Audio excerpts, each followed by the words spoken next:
Buenas tardes, chicas. Vamos a esperar, todavía se están uniendo y vamos a empezar. Hoy es un tema lindo y es un tema muy cortito, así que no las voy a aburrir mucho.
Ok, bueno, vamos a ir empezando y a medida que entre el resto de sus compañeros, pues vamos a ir haciendo la retroalimentación.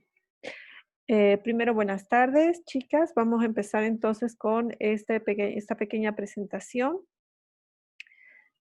que más que todo está enfocada a que ustedes puedan tener una idea clara de ciertos parámetros estadísticos que van a ir observando a lo largo de la lectura de los artículos que tienen. Y que, bueno, uno al principio parece que entiende, pero después se chipa con la cantidad de números y pues no logra interpretarlo adecuadamente. Y estos tres valores que vamos a analizar en esta clase de hoy se llaman el p-valor, el intervalo de confianza y el riesgo relativo. Es evidente que hay muchísimos más, pero creo que estos tres son los más comunes con los cuales se van a encontrar. Entonces, tenemos que plantearnos una problemática y es cómo nosotros hacemos para interpretar estos resultados que nacen de la estadística inferencial. Como en todo, como todo el proceso que hemos estado llevando en estadística, sea descriptiva o inferencial, el primer paso, lo primero que debemos hacer siempre es identificar cuál es la población, ¿no? Cuál es la muestra y observar las variables, porque las variables nos van a indicar qué es lo que quiero comparar, bajo qué parámetros lo estoy comparando, ¿no? Entonces, eso es lo primero, identificar las variables. Ahora, como hemos visto en estadística descriptiva, cada tabla, cada gráfico tiene sus variables. Hay muy pocos test estadísticos que se llaman multivariables, que significa que van a utilizar más de dos variables. Realmente son muy pocos, y mientras más variables yo utilizo y combino, se hace más difícil no solamente el calcular un estadístico, sino la interpretación. Por lo general, la estadística descriptiva trabaja una variable, la inferencial trabaja dos o más variables, pero siempre con dos variables ya podemos tener un mejor panorama. Entonces, identificar cuáles son estas variables y, bueno, si queremos las clasificamos o no. Luego tenemos que identificar cuál ha sido la hipótesis nula y la alterna. Ya, recordemos que la hipótesis nula, como su nombre lo dice, esta hipótesis nace de no observar diferencias, es decir, es la que va a enfocarse en la igualdad. Si nosotros tenemos dos variables, por ejemplo, la edad entre hombres y mujeres, la hipótesis nula va a ser que la edad es igual en hombres y en mujeres. Y por lo tanto la alterna va a decir que son diferentes. Entonces la alterna como que siempre busca la diferencia, busca dividir. En cambio, la nula siempre busca la unificación, ¿ya? Luego, el siguiente paso es observar la forma de analizarlas, ¿no? ¿Cómo, bajo qué parámetros se están analizando estas variables? Y he puesto ahí tres, que es el p-valor, el intervalo de confianza, el riesgo relativo, y existen otras medidas de asociación, o inclusive existen combinaciones, que lo vamos a ver en ejemplos más adelante. Bueno, entonces empezaremos por describir qué era el p-valor y venimos nosotros la anterior clase de ver la curva de Galton y donde les decía que la mediocridad estaba al centro y los valores más atípicos, es decir, lo menos probable se encontraban a los costados. Entonces, ¿qué es el p-valor? Es esta probabilidad pequeña de encontrarse en los costados. Es la probabilidad de que una persona que pertenece a una población no pertenezca a esa población, ¿no? Entonces, si yo agarro un bol de fideos y saco un fideo al azar y tengo otro bol de fideos, saco otro fideo al azar, ¿puedo identificar de dónde provino ese fideo que yo estoy agarrando, del bol uno o del bol 2? Si soy capaz de identificar, significa que la similitud entre los dos se encuentra aquí, que es muy poco probable que sean iguales. Pero si yo no soy capaz de identificarlo, entonces mi probabilidad se va a encontrar acá al centro, que sería la hipótesis nula que digo, yo no soy capaz de identificarlo. Son tan parecidos o tienen características tan similares que no me es fácil identificar a qué grupo pertenece. Entonces, aquí dice, no es la probabilidad de aceptar que lo que observamos pertenece a un grupo determinado, es decir, a una matriz ya predeterminada, por lo cual no hay evidencia estadística para diferenciarlo de este grupo madre. Ahora, la estadística marca un valor y ese es el p-valor. Ese p-valor se calcula mediante los errores de tipo 1 y de tipo 2, que por estandarización se utiliza 0,05. Ya vamos a ver las variaciones de este valor más adelante con ejemplos del intervalo de confianza. Pero, ¿a qué hace referencia este p-valor? Este p-valor hace relación con un valor estadístico. Y, en la anterior clase habíamos dicho que el valor estadístico no siempre es igual al valor biológico. Y esto es uno de los hitos más grandes de la bioestadística, porque, a veces, por ejemplo, si yo tomo un tratamiento inofensivo, ¿no es cierto? Por ejemplo, una aspirina para prevenir el coronavirus. Yo te digo, bueno, para prevenir el coronavirus, tómate una aspirineta todos los días. Así, si tienes un proceso de coagulación, pues no te vas a coagular y no te vas a morir. Si no lo tomas, se puede complicar, ¿no? Pero si nunca te da el coronavirus, no pasa nada. Entonces, el riesgo al cual está sometido este paciente por tomar la aspirineta podría ser de que su nivel de coagulación disminuya y que si tiene un problema de sangrado grande, se desangre y se muera. Pero eso también es muy, muy, muy, muy, muy, muy, muy poco probable. Entonces, ¿qué es más probable? Que la aspirineta prevenga el coronavirus o que le provoque un sangrado que llegue a la muerte. Entonces, nosotros tenemos que manejar esos valores de probabilidad y en base a eso establecer nuestro p-valor, ¿ya? No es fácil, per se, como que la estadística y los matemáticos quieren, ¿no? Quieren un valor exacto, quieren saber exactamente por qué se definió ese valor, pero aquí en bioestadística, bio de la vida es impredecible, la vida tiene ciertos parámetros, sigue ciertas normas, pero por el mismo proceso de homeostasis, estamos el 90% en un estado gris. Yo les digo, toditos ustedes ahorita están luchando contra un montón de enfermedades, un montón de patógenos que están en el ambiente y su sistema inmunológico no hace que no se enfermen porque es competente, ¿no? Entonces, nunca vamos a decir que una persona está completamente sana, que tiene ausencia total, porque siempre va a haber factores de riesgo. Y los artículos que se han seleccionado para ustedes, justamente los más sencillos hablan de los factores de riesgo, ¿no? Porque después ya entramos en la parte de fisiología y es un poco más complicada. Bueno, entonces tenemos este primer indicador que se llama el p-valor. ¿Y desde dónde hasta dónde va? ¿Qué valores toma? Pues en inicio vamos a decir que va desde 0 a 1 o desde 1 a 0, ¿no? Donde uno va a significar que estamos completamente seguros de que lo que estamos observando es exactamente igual a lo otro, digamos, el de la población A es igual al de la población B, por lo tanto, no existen dos poblaciones distintas, estamos observando solo una población. y aquel factor que estamos comparando no existe, es un factor irreal. Por ejemplo, la edad, ¿no? La edad entre hombres y mujeres, la edad en la cual, yo qué sé, tienen accidentes de tránsito. Si me sale muy cercano a uno, digamos 0,99, no hay diferencia entre la edad. O sea, la edad no es un factor que te va a decir que tienes mayor probabilidad entre ser hombre y mujer y tener un accidente de tránsito. No, no, no es un factor que está conllevando. Los hombres y las mujeres tienen accidentes de tránsito exactamente a las mismas edades. Eso es lo que quiere decir, ¿no? Ahora, el cero, yo nunca he visto un artículo que tenga cero.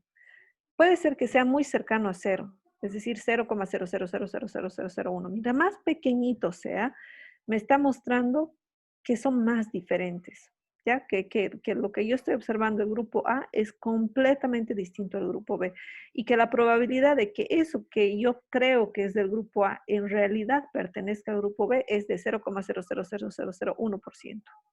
Ya, esa es la interpretación de este p-valor.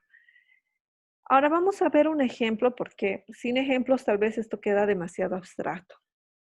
Entonces tenemos aquí qué cosa. Tenemos un artículo sobre pacientes a los cuales voy a evaluar su función renal, es decir, cómo está funcionando su riñón, ¿ya? Y vamos a utilizar una serie de marcadores, por ejemplo, que tenga que tenga los EROS, que es enfermedad renal oculta, que tenga la función renal normal, este de acá, que tenga sus riñones sanos, que tenga una enfermedad oculta o que tenga una disfunción renal, ¿no? Entonces vamos a ver aquí, sin tratamiento, ¿qué porcentaje de pacientes tienen una función normal? 1,9. Que tiene una enfermedad renal oculta, 0. Que tiene una disfunción real, 1,2%. Ahora, comparando estos tres valores, la tendencia de P, es decir, el P-valor, me sale no significativo. ¿Qué quiere decir no significativa? Es mayor a 0,01. ¿Qué quiere decir? En pocas palabras, que lo que estoy comparando, que es sin tratamiento, puedo obtener los mismos valores de personas con función renal normal, enfermedades renales ocultas o de disfunciones renales. Es decir, el tratamiento, la ausencia de tratamiento no va a influenciar en que se presenten alguna de estas tres entidades. ¿Qué pasa cuando me sale así, no? 0,001. Es decir, la probabilidad es bajísima. Que si yo sacara al azar uno de estos tres, uno de estos individuos, y yo descubro que tiene, por ejemplo, disfunción renal, yo puedo indicar de que de que este paciente ha sido tratado con la espironolactona, ¿ok? Que este medicamento es el que estaría provocando esta disfunción renal. Entonces, eso es lo que me está indicando, que yo a través de encontrar uno de estos valores, yo puedo evidenciar si es que se cumple esta condición de acá, ¿no? Y aquí, por ejemplo, también tenemos un valor que lo ponen. Seguramente el p-valor que este artículo ha seleccionado es muy bajito, es de 0,001. Por eso es que ponen aquí 0,03 y aquí ponen menor a 0,01, que serían los diuréticos, ¿no? Los diuréticos de asa.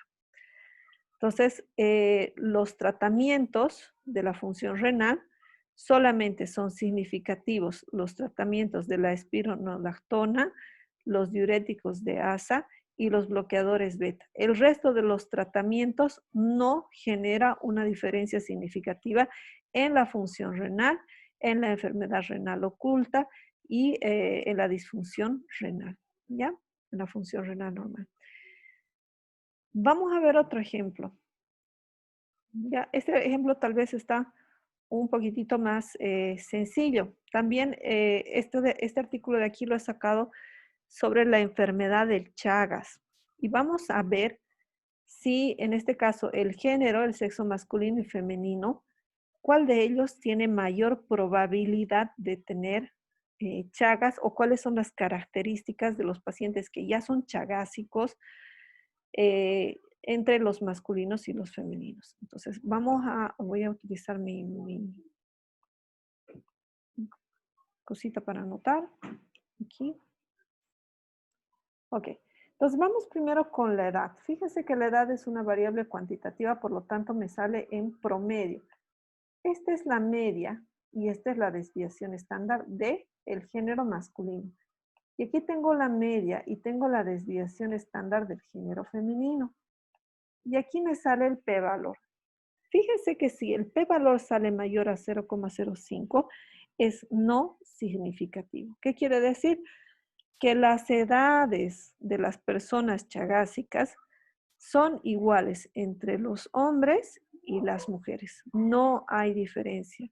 Es decir, si yo saco una persona al azar y tiene 60 años, yo no puedo decir si esa persona fue hombre o fue mujer, porque la edad no muestra una diferencia entre los hombres y las mujeres. ¿Ya? Vamos a ver quiénes estaban mayor cantidad de tiempo en zonas de riesgo, ¿no? El segundo gráfico me dice años de residencia en zona endémica. ¿Quiénes serán que han estado? Dice que los hombres han estado en promedio viviendo 20 años en esta zona endémica. Y las mujeres en promedio han estado viviendo 17 años y medio. ¿Será diferente estos valores?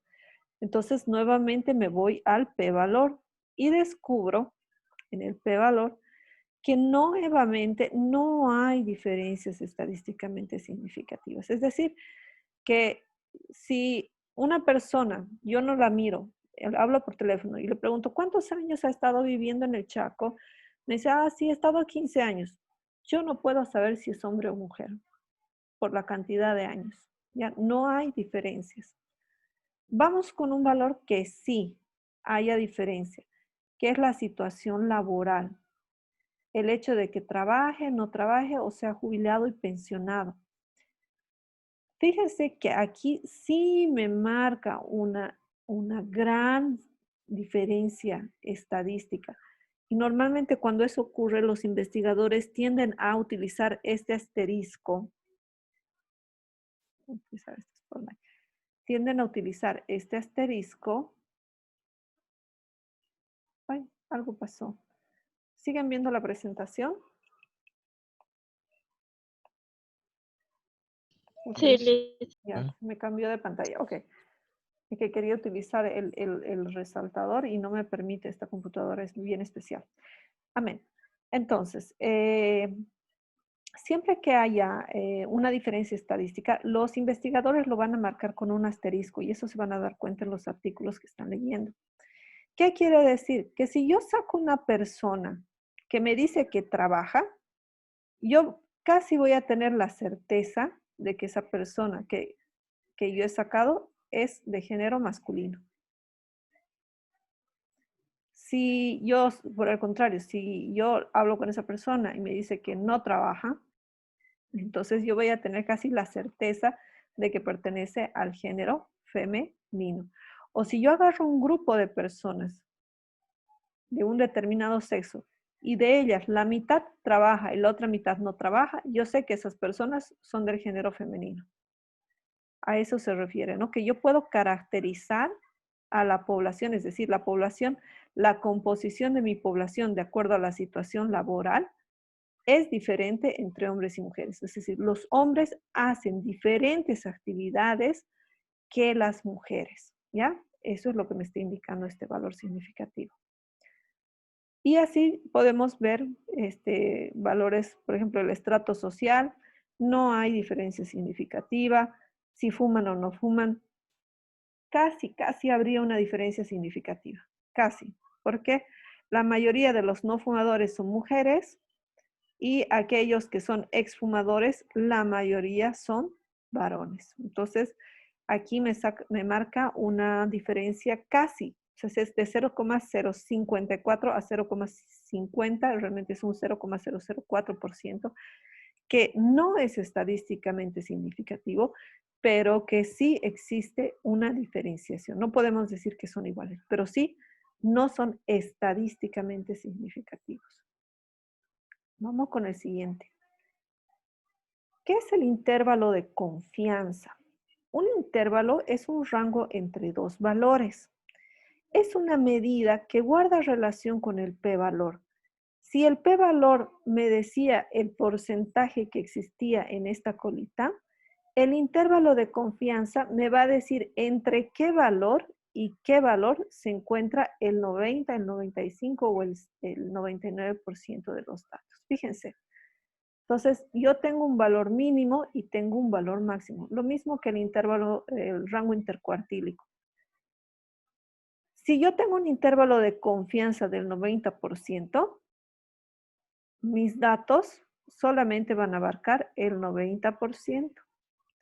Si yo tengo un intervalo de confianza del 95, entonces se hace más grande y del 99 se hace mucho más grande. Por ejemplo, yo digo, los alumnos de enfermería se encuentran entre las edades de 18 y 22, ¿no? 18 y 22. El rango es muy pequeño, son solo 4 años de diferencia. Pero puede ser que me esté equivocando en un 10%, que si son 10 personas, puede haber que una tenga una edad mayor o menor. Ahora, vámonos con el intervalo del 95%. Ahora ya no van a estar entre 18 y 22. Ahora, para no equivocarme, voy a decir, no, están entre 17 y 25. 17 y 25, un intervalo más grande. ¿Puedo equivocarme menos? Sí, me equivoco menos, pero ahora este rango es mayor. Le digo, no, mejor no la pelo, que sea entre 1 y 99. O sea, es obvio. No va a haber una persona que esté con un año estudiando enfermería, ni va a haber otra persona con 99 que esté estudiando enfermería. Entonces los incluyo a todos. ¿Qué pasa? Mi rango es muy, muy amplio, incluye a todos, inclusive está incluyendo a los que no, por ejemplo, todos los que son menores de, 20, de 15 años no podrían estudiar, pero los estoy incluyendo para no equivocarme. Entonces aquí es como una idea de ¿con qué valor voy a tomar? Un valor muy pequeñito, por ejemplo 90, un rango muy pequeño, muy estrecho, donde me puedo equivocar más, o un rango muy amplio donde incluya valores, ¿no? Valores erróneos. Por eso es que nosotros utilizamos ni muy apretado ni muy holgado, sino la medida justa que sería 0,95. A ver, vamos a ver cómo se interpreta esto. ¿Ya? Si mi intervalo de confianza sale, digamos, este es el p-valor, ¿ok? Esta línea de aquí es el p-valor. Si sale mayor, o sea, más a la derecha, yo voy a decir que este resultado es importante porque mi intervalo de confianza no está chocando mi p-valor. Es decir, es diferente y estoy diferenciando que realmente es diferente. Pero si mi intervalo de confianza choca con el valor del p-valor, entonces sí puede ser que sea importante, ¿no? Puede ser. Hay algunas diferencias, pero también hay valores que no se pueden diferenciar. Si el intervalo de confianza sale mayor al p-valor, mayor a 0,05, voy a decir que este dato no es importante. Pero si ya ultrapaso, como en este valor del 99, ultrapaso este rango, ahí voy a decir que es un negativo verdadero, es decir, que no hay diferencias estadísticamente significativas entre los dos valores. Y fíjense, si yo utilizo el 99%, mis valores van a estar tan extendidos que no voy a poder encontrar diferencias que realmente sean importantes. Ahora sí vemos el ejemplo.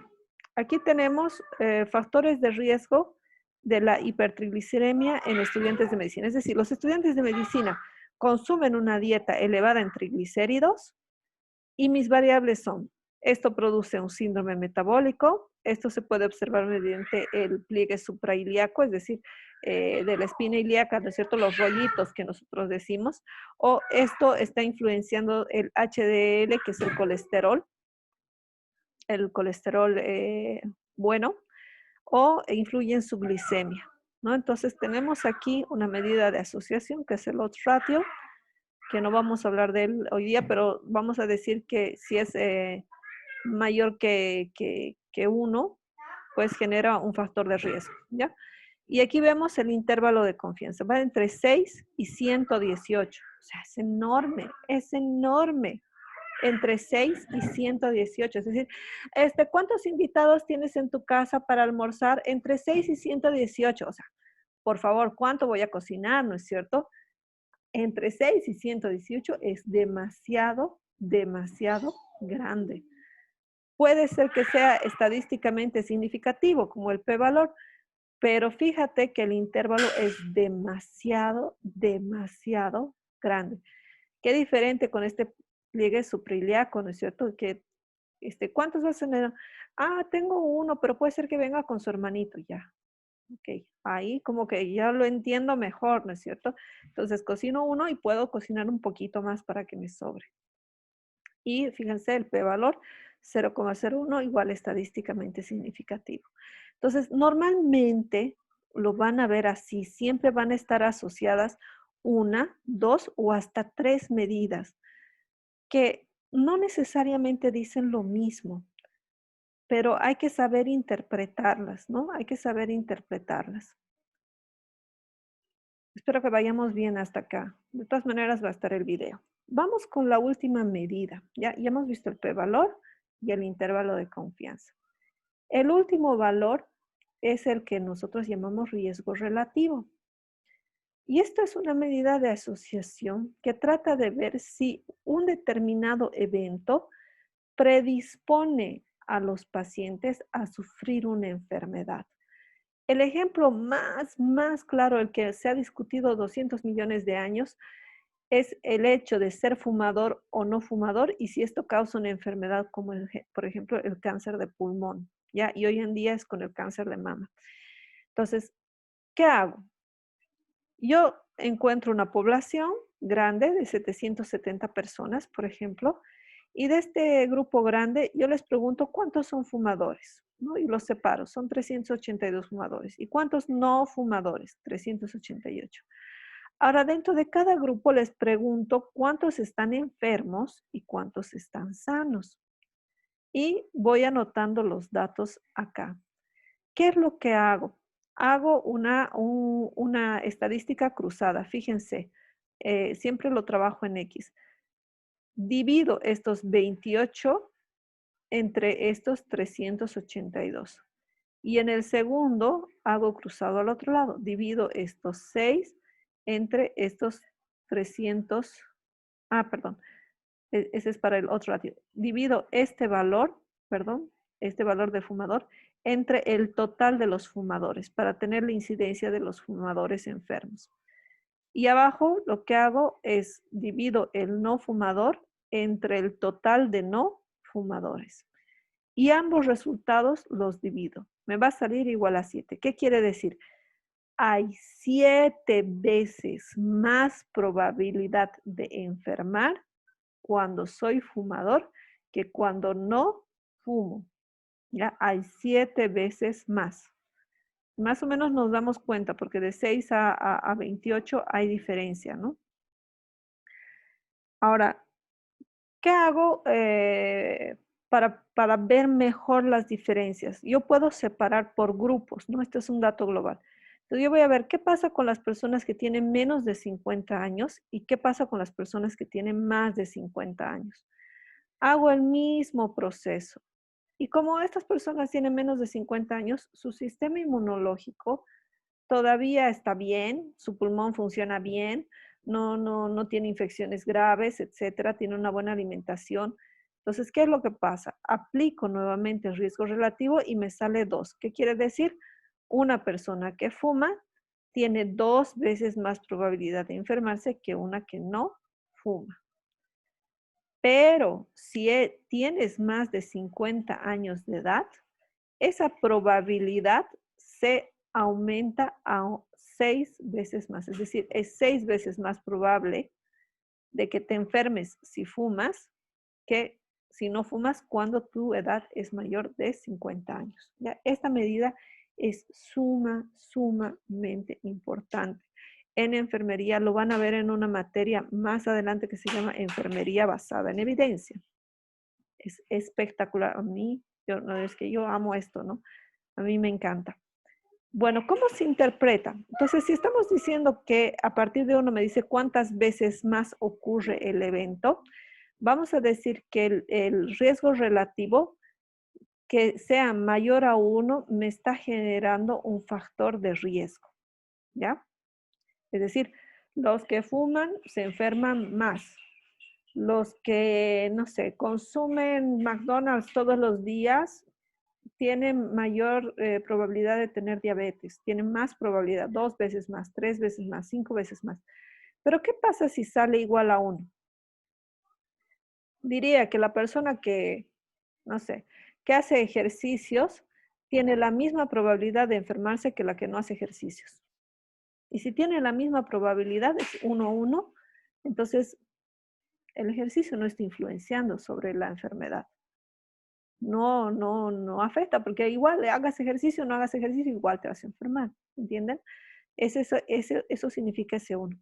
¿Y qué pasa cuando sale menor a 1? Digamos que las personas que hacen ejercicio tienen 0,5% veces más que las que no hacen. Entonces, ¿cómo interpreto yo ese valor menor que 1? Ese valor menor que 1 me está generando un indicador de protección. Es decir, si es menor a 1, me está diciendo, el hacer ejercicio te protege contra la enfermedad. Te está dando un índice de protección porque te enfermas menos que lo que se enferma normalmente una persona que no está haciendo ejercicio. ¿Ya? Esa es la interpretación. Vamos entonces a ver acá, ¿no? Por lo general, el valor del riesgo relativo lo vemos así.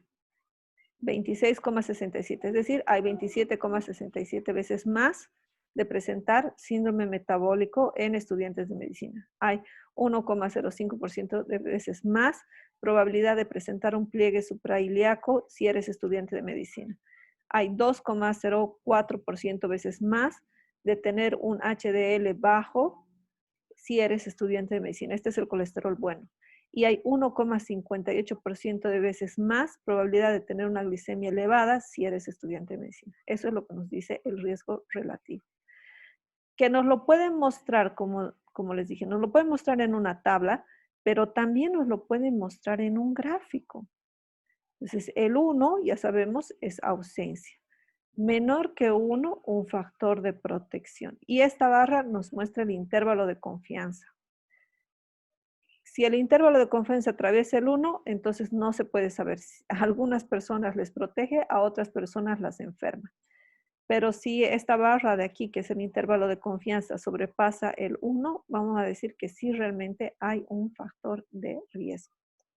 Y como siempre vamos a tener un ejemplo. El análisis más complejo, el top de las investigaciones científicas, es lo que nosotros llamamos el metaanálisis, ¿ya? ¿Qué es el metaanálisis? Yo no sé si se está grabando esta sesión. Sí se está grabando. Bueno, el metaanálisis es un análisis de varios artículos, ¿no? Entonces, si se fijan aquí, tengo 1, 2, 3, 4, 5, 6, 7, 8, 9 investigadores que han hecho sus trabajos de forma independiente sobre la eficacia de los enfermeros, sobre la esperanza de vida desde el inicio hasta la postprueba de una intervención quirúrgica, ¿ya? Entonces, estos 9 investigadores han hecho de forma independiente sus resultados.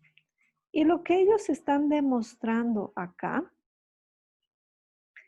es que, fíjense, aquí hay un valor que es negativo. Ando ha encontrado de que en realidad la intervención de enfermería está complicando al paciente. ¿Ok? Está complicando al paciente. Hansen encontró también un valor similar, de que los cuidados de enfermería estarían complicando al paciente. Pero ¿qué encontró Dougle, Rusten, Jan, no, ya no, Lisbeth, sí, estos han encontrado de que más bien la intervención en enfermería está generando un efecto protector, es decir, está mejorando la calidad de los pacientes. Está en la parte de un riesgo relativo menor. ¿Ok? Obviamente aquí este es el valor, la media o el valor de riesgo relativo y estos de aquí son los intervalos de confianza. Y cuando no vemos bien aquí la rayicita, entonces aquí lo tenemos, ¿no? Aquí a un costado nos ponen los valores con los intervalos de confianza. Ahora hay estudios que son más pesados, o sea, más importantes que otros. Entonces hay una serie de estadísticos que uno tiene que seguir para determinar el peso del artículo, ¿no? Y aquí están los scores de peso. Y al final de un metaanálisis siempre se pone este triángulo, que es el resumen de todo esto de aquí que estamos observando. Y en el resumen nos sale que no es concluyente, que para algunas personas les está protegiendo, pero para otras personas las está complicando, ¿ya? Y pues aquí también vemos otra manera de exponer en una tabla, ya no con un gráfico, y estamos viendo el riesgo de tener una enfermedad renal crónica, de progredir, es decir, de que mi enfermedad renal crónica continúe y derive en otro problema. Por ejemplo, una hipertensión arterial. Los pacientes con enfermedad renal crónica aumenta su riesgo de hipertensión arterial. Aquí me dice riesgo relativo mayor aún. Sí, entre 2 veces más y 24 veces más. La enfermedad renal crónica por sí produce diabetes mellitus, fíjense, no produce. Hay personas que con enfermedad renal no tienen diabetes mellitus y hay personas que sí, no es concluyente. La enfermedad renal crónica va a producir obesidad. No. Fíjense, aquí el riesgo relativo menor a 1 está de 0,02 a 0,87. Al contrario, lo que va a producir, te dice, es un factor de protección. Si estás enfermo renal crónico, no comes y por lo tanto vas a ser una persona flaca. No provoca obesidad, es un factor de protección. No hay riesgo de ser obeso si tienes una enfermedad renal crónica. ¿Ya? Vamos a abrir el micrófono para preguntas. Ya tenemos poquísimo tiempo. Voy a ir anotando la asistencia mientras ustedes me van haciendo sus preguntas.